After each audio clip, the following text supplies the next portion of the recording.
Good afternoon. A lot of competition for our bodies today.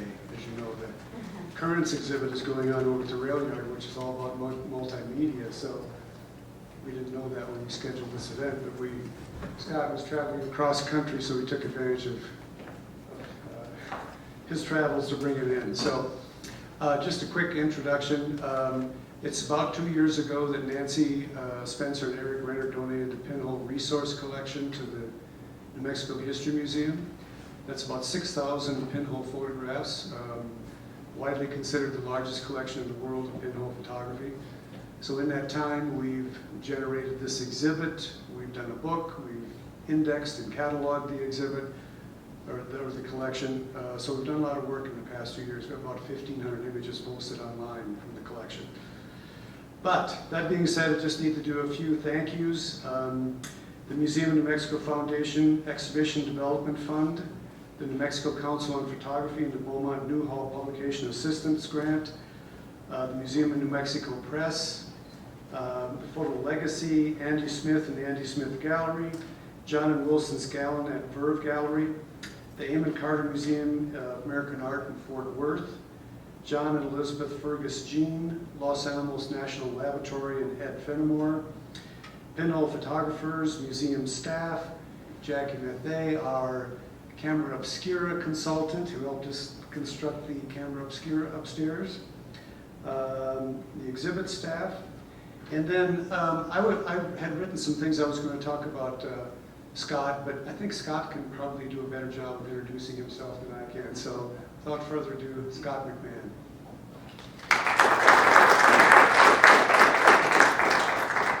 Thank you. Thanks for coming, and I'd like to thank the New Mexico History Museum for inviting me to speak with you.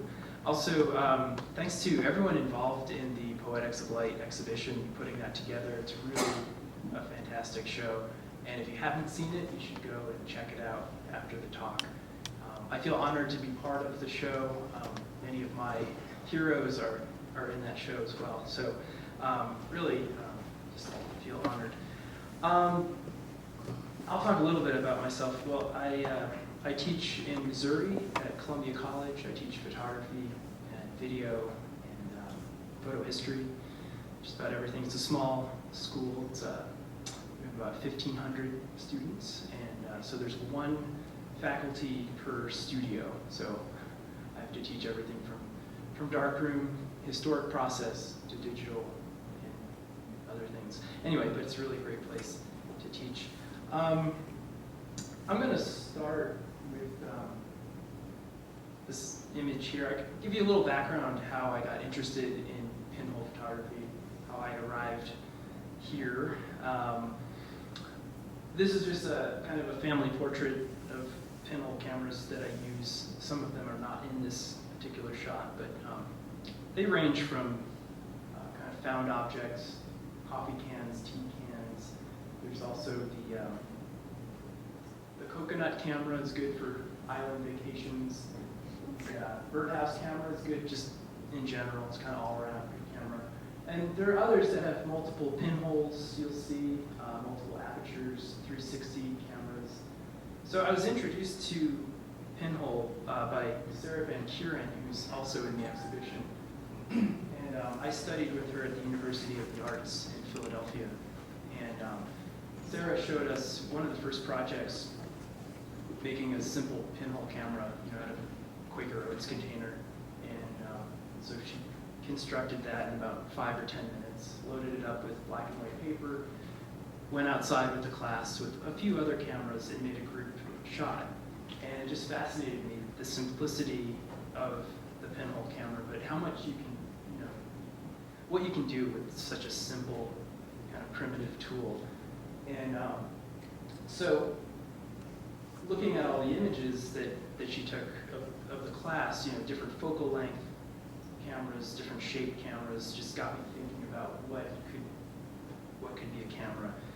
And she also encouraged me to pursue pinhole. She saw something that she thought I should keep going with. But we also kind of share a similar sensibility, which helped. I love her work too. She's a great friend. So these are a couple of her images. a seascape. I think this one's in the show. And then during that class, I with my uncle, actually made this camera, one of the first Pinhole cameras. It's an 8x10 camera. And during the summer, I was working at a water company, and I got all these meter caps that are in here, which kind of serves as a shutter, but also mimics. I was also getting interested in photo history, so I was looking at some of the early cameras, like the Daguerre, the Giraud camera on the upper left, and Talbot's mousetrap cameras. And so I was kind of looking at that. And so anyway, Sarah introduced me to pinhole photography, also alternative printing methods. And she also introduced me to Eric Renner and Nancy Spencer. And between my junior and senior year, I applied for a project grant, and Sarah encouraged me to, she said, well, why don't you come up with a grant so you can travel to New Mexico and visit Eric Renner and Nancy Spencer and go to the Pinhole resource. And so I wrote up a proposal, and somehow it got accepted. And so I traveled out to the Pinhole resource in the Rivers Valley and met Eric and Nancy. They would kill me if they knew I was showing this picture. This is from 1994, and that's when I met them. They didn't know who I was. They just knew I was a friend of Sarah's, and so they figured, okay, well, come on out. And so they were really gracious and have been great friends ever since, and have been encouraging me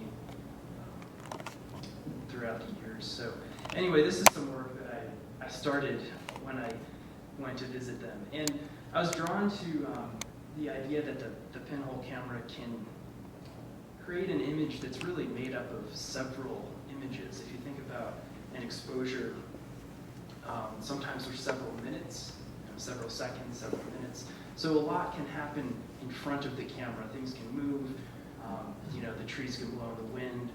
If you're using a human subject, that person can move. So I was really looking at that and trying to think about ways to capture this idea of the ephemeral, the kind of fragility of the human form, and also the connection between the figure and the landscape.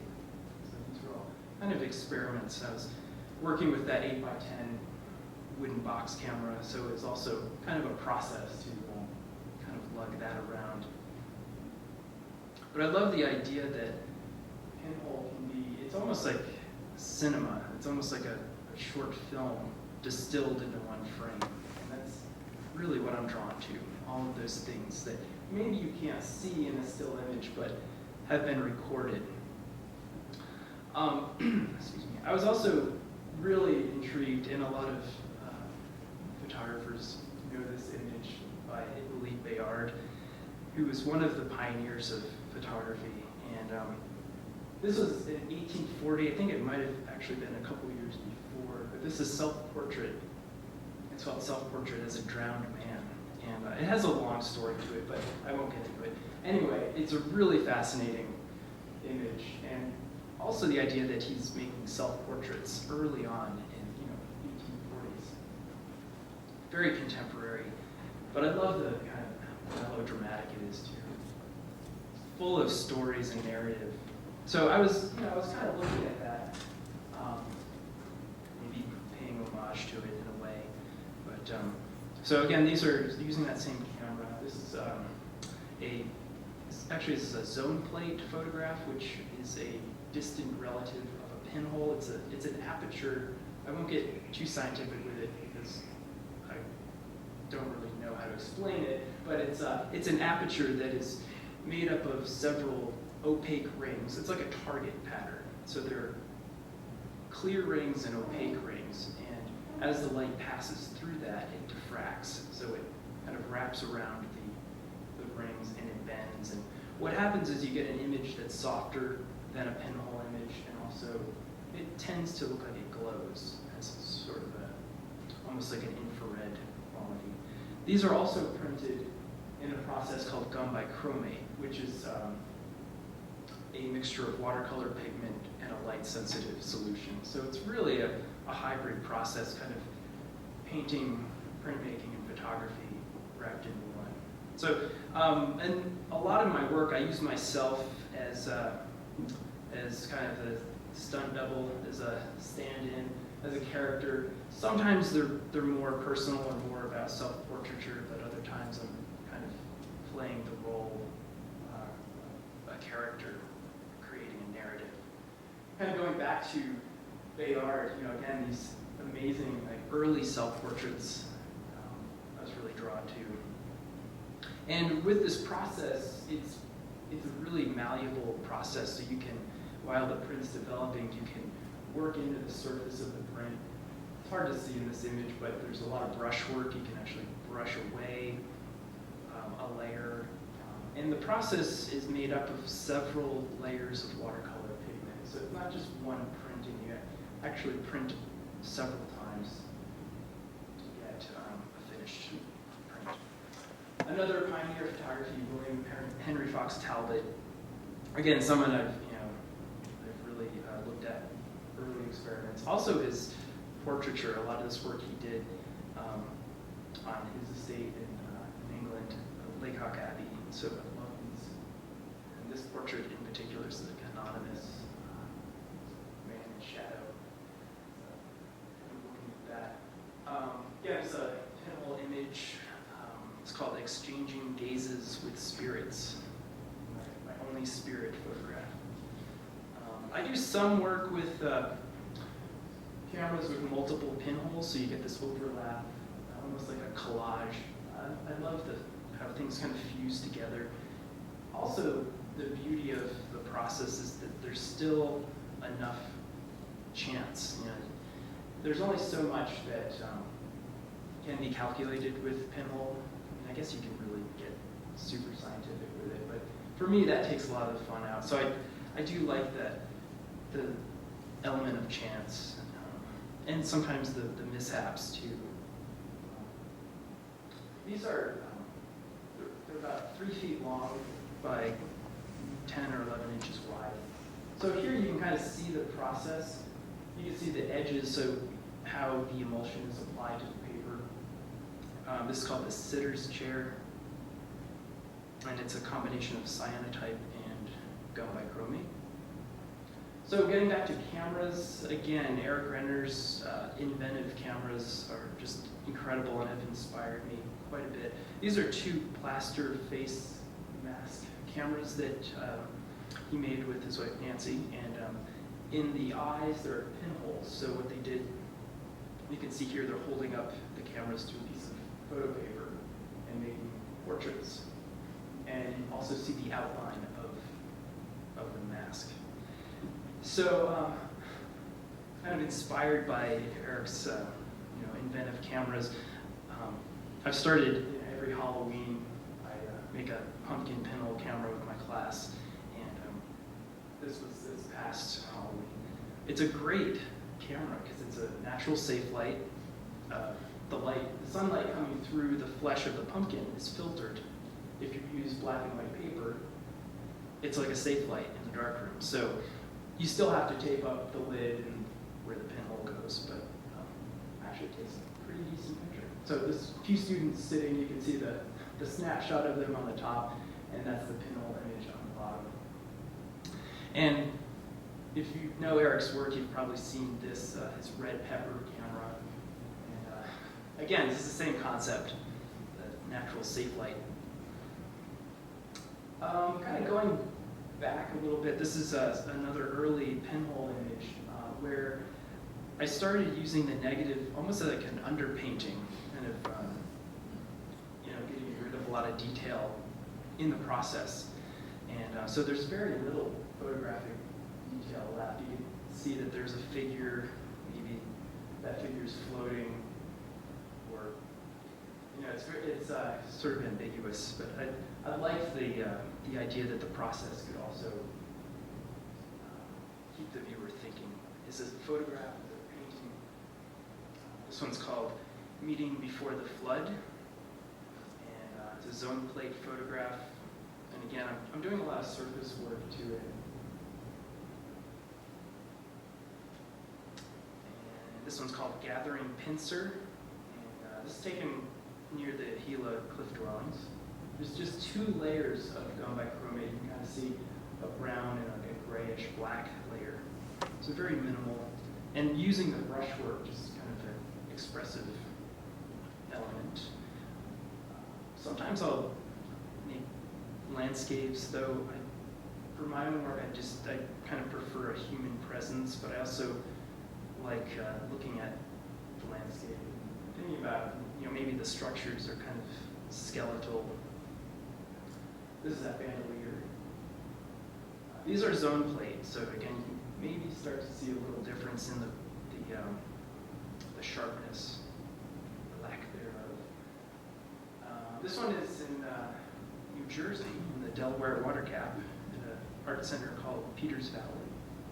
And as this one is too. This one's called The Fall. It's called The Firefly Field. So I have a lot of different projects kind of mixed into this slideshow. Hopefully it doesn't seem too all over the place.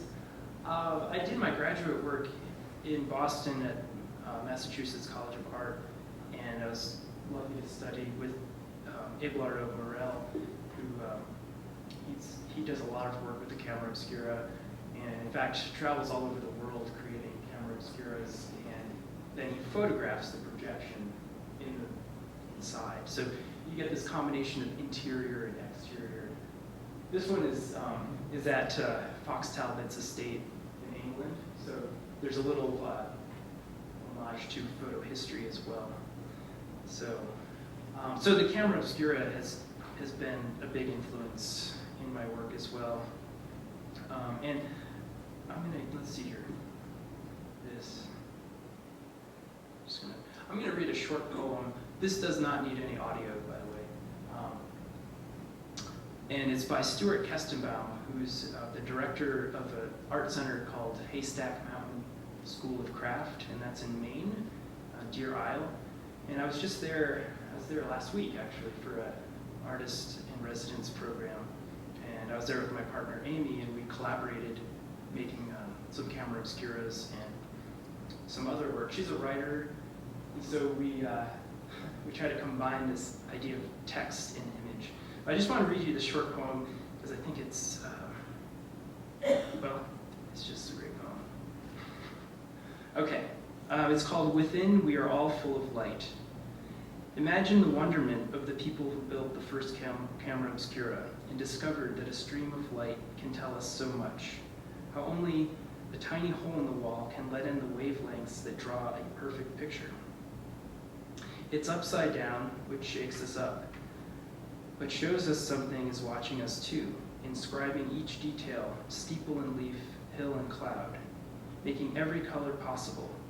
And this morning when I go outside and stare into the spring light being absorbed and bouncing off the gray stone walk and new dandelions, I become my own darkened room, letting in the day to write its history on the back wall of my mind. Light within, light without. I close my eyes to see what I have loved. That was kind of a nice image of the camera obscura. So while I was there at this art center, again, it was a 2-week residency. I was there with about 50 other artists at different disciplines. So it's this wonderful kind of collaboration going on. And one project I did with my partner Amy, we found this wonderful tree limb. I think it was a fir tree, you see on the upper left. And I kind of hollowed out a little cavity and part of the branch and made that into a pinhole camera. And then she inscribed text on part of the branch. And so it became this camera as sculpture and this really absurd camera. You can see there's 2 people here posing for a portrait. So I made a bunch of portraits of some of the other residents. And I had to haul the limb in and out of the darkroom each time to load it up. It was really quite a scene. But so I think I made about 30 or 40 of these, 2 trips into the darkroom each time. But it was a lot of fun, and The only thing we did to it really was add a small branch. You can see here the little kickstand that holds it up, which is another branch. So it actually stood on its own, and it is a tripod if you count. There's actually 3 legs. So there are these little portraits that I just kind of threw into the slideshow. But, and I did a few landscapes too.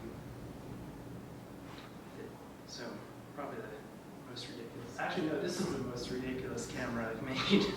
I was living in Lancaster, Pennsylvania, which has a large Amish population, and so I took one of their traditional hats and turned it into a 360 pinhole camera. And so I just kind of darkened the inside and created this little insert. It's really uncomfortable, but it works. Anyway, I wasn't poking fun at the Amish, I just like their hats. And, anyway, kind of moving to different project, I started using other printing methods and other ways to kind of capture the image. And the tintype process, which is on a metallic support, was something that I've been interested in studying photo history. And this is a contemporary version. It doesn't use collodion or ether. It's a silver gelatin-based emulsion. And so that's coated onto a piece of metal, and then that is put into a pinhole camera. So you get a direct positive image. So there's no film with this process. It's a direct positive. So these are all about 1 inch tall. It's a very small container, and each one is a separate pinhole image. And again, I'm fascinated with the history of the medium, and I collect a lot of old photographs. And what I love is thinking about these early portraits and what these people were thinking. There were long exposures, what was going through their minds during that sitting. And I also love what happens over time, or some of the imperfections in the emulsion or in the surface of the plate, which is an archivist's nightmare, I'm sure. But I find a lot of beauty in all that stuff that we try to restore. So I made a few tintypes, kind of thinking about that, using the emulsion to make it, a little more imperfect, adding scratches and coating it not so evenly. So these are about 4 by 5 inches and made inside the pinhole camera. They're on, I think they're on copper. It's been painted black. And this is actually a lens image, but it's printed on a piece of metal. It's about 16 by 20 inches. And I was an intern at a historic society working in the print and archive department. So I was looking at thousands of photographs, and that idea that we're preserving these things in archives, and photographs are supposed to freeze time, to be this little capsule that you can refer to. But over time they will, even in the best conditions, disappear. So I was thinking of the subject being the thing that's kind of disintegrating or falling apart. This is also a lens image printed on enameled copper. It's called Emulation of Self, and it's the same self-portrait, just interpreted 4 different ways. And so there's holes drilled into the copper. This one's called Harmonic Grid, and it's in the show here. It's based on the grid pattern that's over the face, which is a 19th century pattern that it's based on physiognomy and the study of the face, features, characteristics. It's kind of I don't know, I find it kind of absurd, but I loved the idea of it. This is also a lens image in camera. It's an ambrotype, so it's on a piece of glass instead of metal. And then what I did, I just kind of created this book structure and put a mirror on the other side, so it's doubling the image. These are more tin types using the pinhole camera. And what's great about this process too is you can peel away the emulsion, recoat it, expose it again, so you can create these kind of double exposures. Like gum bichromate, it's very flexible if you want to work into the surface. This is a lens picture. Enameled copper. I think this was 2001. I was living in North Carolina, and there's a gallery that just opened, and they asked me to curate a show. And of course, I decided, let's have a show of pinhole photographs and cameras. So I invited, this is really funny because a lot of these images are in this collection. Actually, all of these images are in this collection now. But I invited all of my heroes. Some of them I knew, and others I got to know over the course of this show. So this is Peggy Ann Jones, and her work and her cameras displayed.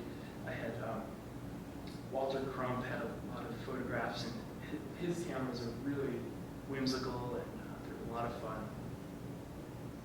He was in the show. Willie Ann Wright is also part of the exhibition, and Pinky Bass. Her camera is it's a Bible. It's called the Bible with 2 points of view. That's the photograph. I think this one's in the show as well. This raised a lot of fun conversation. Here's an early pinhole photo when using this wide-angle camera and getting really close to the aperture and just distorting features.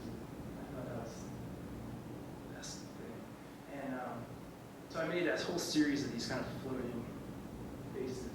And then that turned into this small edition book called Suspended Passages. And I made this in 1995, so looking back on it, it's a little silly, but it's a cult classic.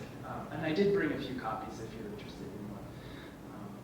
It's printed with Heidelberg Heidelberg offset press, and the cover is letterpress, and each one's hand-bound and has a pinhole aperture attached to it.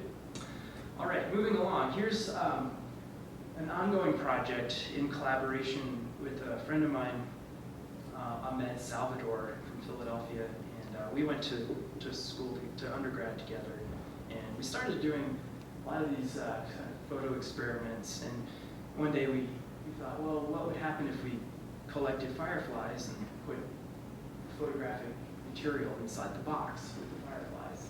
And sure enough, it worked. They lit up on the film and exposed their little abdomens on our photosensitive material. So we used transparency film, essentially color slide film, 4x5 and 8x10, and collected one to three fireflies per exposure. So then we started adding material into the boxes, so grass and leaves, and they really do all the work. We just kind of collect them. And just a side note, we do let them back into the natural world. We've only had one disappear. Little disclaimer. What's fascinating, I think, is you can see their little legs too. So we display these as light boxes. So they're camera-less images. They're basically like photograms if you've ever created an image without a camera. This is similar, but it's a project. It's called the Photo Letter Project, Light and Chemical Correspondence. So Ahmed went to graduate school in 1995 in Cranbrook in Michigan, and I stayed in Philadelphia. So we wanted to keep collaboration going, but didn't really know how to do that at a distance. So we started mailing each other pieces of film in an envelope, but inside the envelope it was the film wrapped in tin foil or a black photo bag with holes poked in it. So the film received exposure from sender to recipient. And sometimes, like this one was on a piece of color film, and I put a leaf inside, put the film on top, wrapped it in tin foil, poked a bunch of holes in it, and then mailed it to them. So what we do continue this project, actually he just mailed me one yesterday. Will arrive sometime in the next couple days here in New Mexico. We don't really write to each other, we just write what kind of film or how to develop the letter. So it's an abstract way of communicating. So this one, I took a piece of black and white photo paper, wrapped it in tin foil, and then poked holes that kind of outlined silhouettes, mimicked silhouettes. A lot of these are kind of like call and response. So Ahmed saw that one, and then his response was, well, I'm going to take a roll of 35mm film, put it in a drill press, and just drill a bunch of holes in it and mail it to you. And that's what he did. And then he decided, well, maybe I'll photograph, I'll just shoot a roll of film, and then drill holes in it and mail it to you. So it kind of turned into this ongoing back and forth process. They're very abstract. And again, it's like Pinhole, it has an element of chance. Same idea as roll of colored negative film, transparency film. This is in Members Valley. And then I took an old New Mexico license plate, put a piece of tin foil over it, and just kind of rubbed it, and then got the impression, and then poked holes around the raised numbers and letters, and then wrapped that in, put film inside. Anyway, so this video is in the show here in, I'll try to explain it the best I can. On the right here is the camera. It holds 16mm movie film. And what we do, the camera's about, I don't know, that long, has 7 pinhole apertures. And it's housed in this white box. So inside is basically the same box, but a little smaller. And it receives, so we mail that to each other. And in transit, it receives exposure on that 3-foot strip of film. So you just basically have a 3-foot piece of film with a lot of abstract kind of colors and blobs. And then what we do when we receive it, we then take a series of pictures, landscapes or portraits or whatever, and then we advance it and then mail it back to the other person. So it's this combination of recognizable images and abstract images. So here's a small show we did in Philadelphia a couple years ago, and we had the film projected and then some of the actual images. So some of them are light boxes, some of them are prints.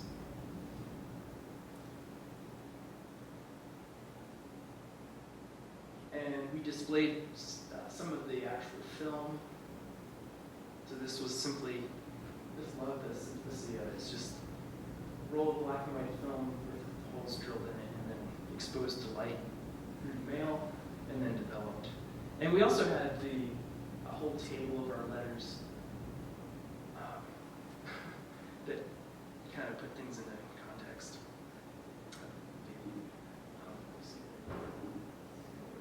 Oh, so this is a real short, I'll need a little audio on this. This is a new, it has a lot of flashing, so if you're kind of sensitive to that, you'll look at it. What we did, we took a roll of caps, like bang caps from a cap gun, and in complete darkness, just stretched out 16mm film, and then we had ball peen hammers, and so we exposed the film. Wow. That wasn't me. Anyway, there's no audio, but that's okay. Yikes.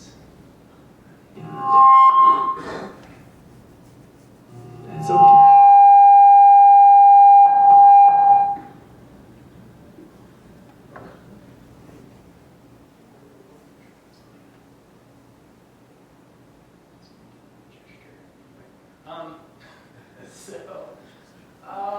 Yeah, so anyway, we exposed the little bits of gunpowder. Exposed the film, essentially, is what you're looking at.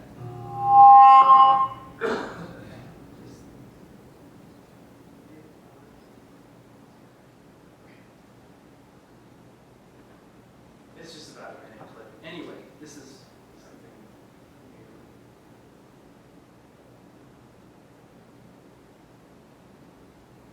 So we actually. Okay, it's over. Anyway, that was the soundtrack. Anyway,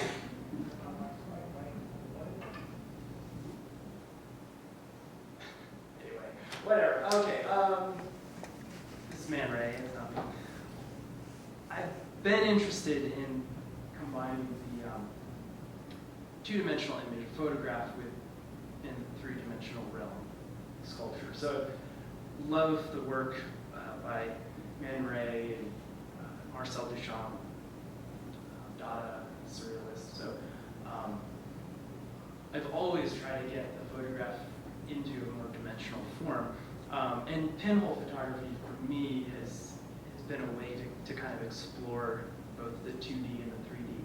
So sometimes the camera's being part of the work. So this is a violin that I turned into a pinhole camera and just backed the F holes with the aluminum and poked a few holes in it for the aperture. Some things I kind of look at as sketches. Like I said, I collect a lot of old photographs, a lot of portraits, and sometimes I'll use them in work. This one's simply just taking a double-sided mirror and putting it in the center. So from one angle, you have this kind of different faces. Same idea here, using a flexible mirror. So on one side, you see very different portraits. Good stuff. Okay, this series, I don't think this has a title. I'll show a few of these. It's kind of ongoing, but I started it in 2009, and I was kind of weird. This was just kind of a weird time in my life. So I decided instead of Can I just turn this off? What is that?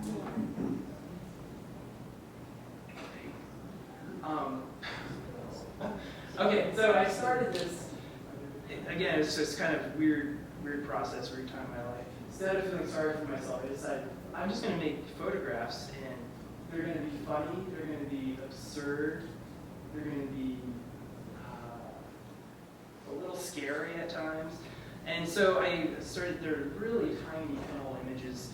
They're all done in camera, there's no Photoshop, except I scan the negative and then print it. Inkjet printer. So this one's called The Wedding Portrait or Bird Brain, and this one's called Caged.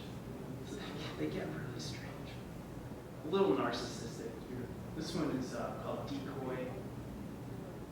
And I should also say I was house sitting for Eric and Nancy, and they have a crazy collection of stuff. So when they were away, I just kind of used all of their cool stuff and used them in my photos.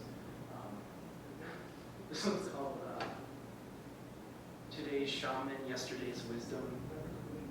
And these are all me, somehow. This one's called Viewing an Imaginary Eclipse. And this is the camera that I use for this series. It's literally just a body cap for an SLR camera. And then that fits into the rear cap of a lens. So when you take the lenses off, that protective cap, those two things fit together and create a nice little camera. This one's called Perennial Fool. Okay, so that's just a few of those. There are a couple on display here. So this is just kind of wrapping it up here. Some work that I'm doing now, which involves more sculpture, video, some sound, which we won't play. And did I mention kinetic sculpture? Anyway, yeah, there's some moving parts to this too. This one's called Tympanic Apparatus, which is about tinnitus and sort of constant ringing, as we heard earlier. And they're all like found object and some fabricated objects, sort of Rube Goldberg meets Dr. Seuss. In 2010, 2011, I did an artist residency here in New Mexico. It's called Border Art Residency, and it's a really great opportunity. So I started to make these sculptures and experiment with the idea of projections and sculpture and still images as well.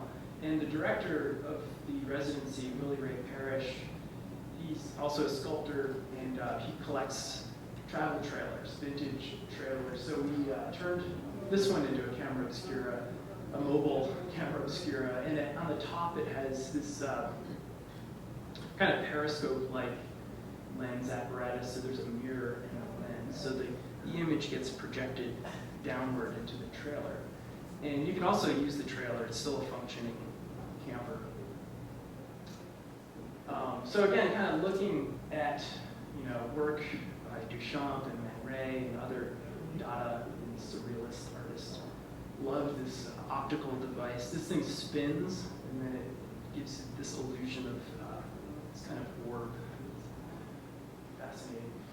So this is a piece, it's called Transitory Portrait that I made, and there's a portrait on the wall, which is a found photograph. I think it's William McKinley, but I don't know. Someone found it in their garage and gave it to me. It's a giant, and it's actual, I think it's an albumin print. So I mounted that on the wall and made this little box camera obscura. So there's a lens on the back, and then it projects the image onto a piece of frosted glass on the front, and there's you see the horn, the Victrola or gramophone horn on the top, that spins on a motor. There's another motor on the back. Anyway, it's kind of hard. These are stills, but I do have a little video if we have time after these couple slides. Here's another piece. It's like a light box. There's a photograph in the front, and it's connected to a homemade switch, which turns on and off. I don't have any electrical training, which at times is problematic, but kind of learning as I go. This is an inflatable piece, so it's powered by a homemade timer, and that turns, it's actually the guts of a slide projector. Those motors, or the fans, are really powerful, so it inflates this trash bag, and there's a video. It's kind of a homage to Edward Muybridge, this locomotion. Another piece, this hangs from the ceiling, and so the viewer has to look up, kind of sort of confronted by a lot of different video clips, eye candy. This is a piece in progress, which is finished now, but sort of time machine looking piece. So all of these, I mean, I think they kind of came from the idea of the camera. They're kind of these image-emitting devices, whether it's a camera obscura or a video projection. And for me, they all kind of tie together in some way. I have about like 5-minute video clip a week. Okay. Okay. So, how's the audio? We don't need it necessarily. It's just a soundtrack. I can't get the audio now. You want to try it? No. We're good with that. Yeah. Okay. Okay. Hope this works. Why did that happen? Let's try this again. It's not.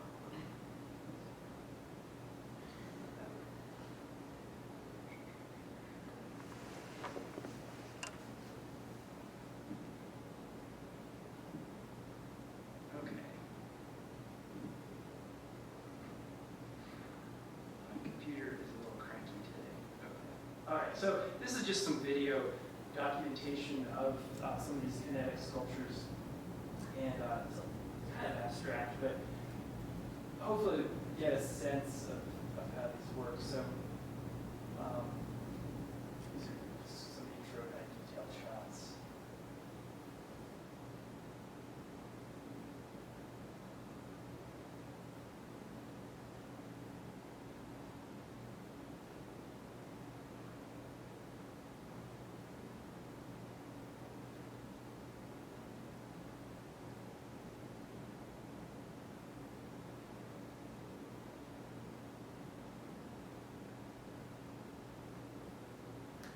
So I'm using a lot of these small handheld projectors, which are great. It's also battery powered.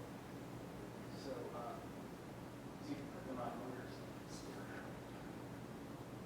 So this is just kind of a setup shot of get a sense of the scale. There were about 8 or 9 of these displayed. I had this, I was in a group show and these were part of it. And so the show lasted for 6 weeks. So I had to visit there daily to make sure everything was still working because it would run for 6 or 7 hours a day. So I'd have to replace things like bulbs, motors, stuff like that. So this is a projection on a tray of water, and then so the water projection then hits the wall, so it reflects. It's kind of crazy contraption.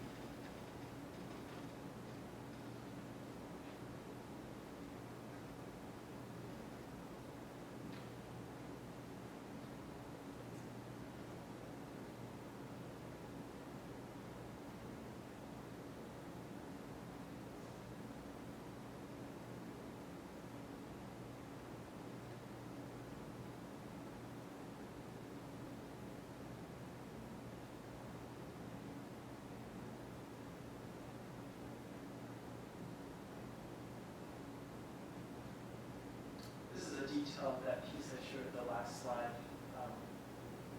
So this has, these are piano hammers that are turning on a motor, and then there's an inflatable component. And then inside that, there's like a plexiglass globe. There's a projector that spins. So, they're kind of complicated. I mean, the electronics aren't really complicated, it's just that there are a lot of pieces. Here's that one piece you saw that's still up there.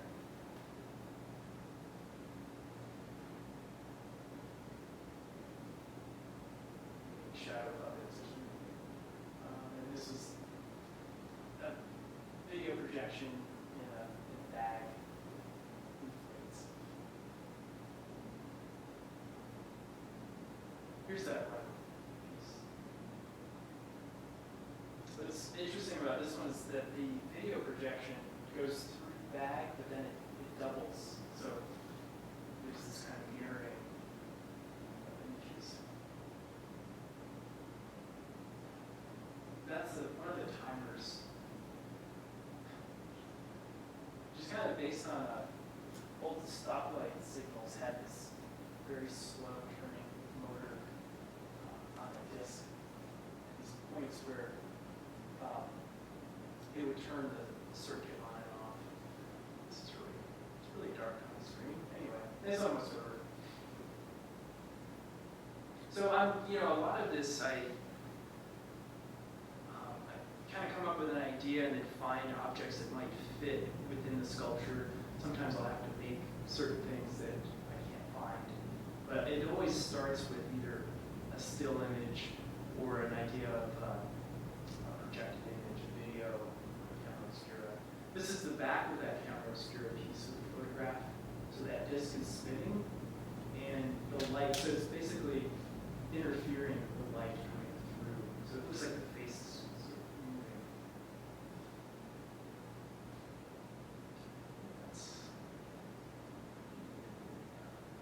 And that was a friend of mine, Chelsea Myers, did some of that footage, did all that footage. I think that's it. That's all I have. So if you have any questions.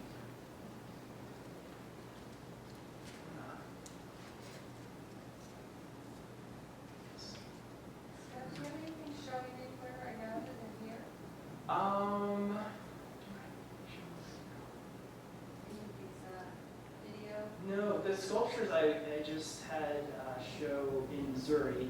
It was a group show. That came down in March, I believe. So, no, right now I think this is the only one I have up. So, but yeah, I will be showing the sculptures again. They're all modular, so I kind of number and label everything and try to put them. It's like a giant puzzle. And the last time I showed them, I said I'd never do these again. I'm just going to go back to a 2D image, mat it, frame it, and it's done. But I keep going back to this, you know.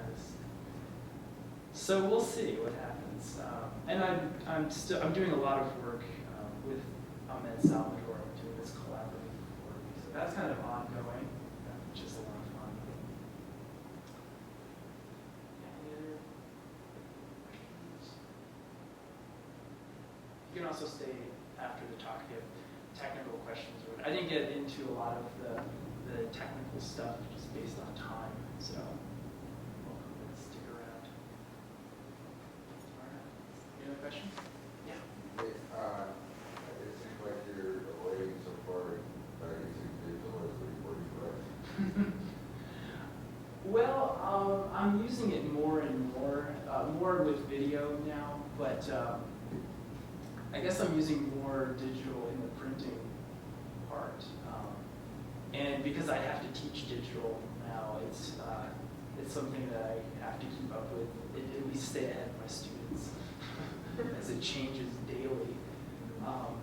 But no, I'm certainly not anti-digital. I mean, I think it's really fascinating. And there's, what I'm trying to instill with my students is that possibility of the crossover with traditional means and digital. And it's happening. I mean, a lot of people are still shooting film and scanning it and doing some great things with the combination of technology. So that's kind of where I stand with digital. But yeah, it's certainly a fascinating medium. But yeah, I do prefer the tactile. I'd rather spend hours in the dark room than staring at a screen, honestly.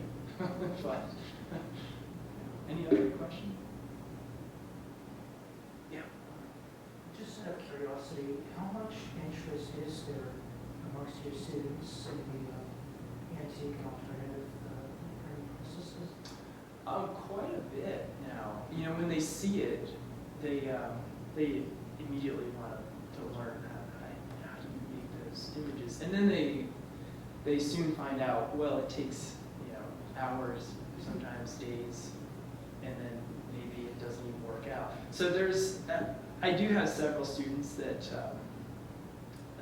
they gravitate toward the alternative process, and some that could care less. They'd be like, it's just too much work, or why can't I see it now? So, but yeah, and this is only my second year teaching at Columbia College, so I'm trying to create this kind of niche, this alternative process, this little program, but it has a mighty alternative process component. So yeah, there is interest. Any other questions? Well, thanks for coming out. I appreciate it.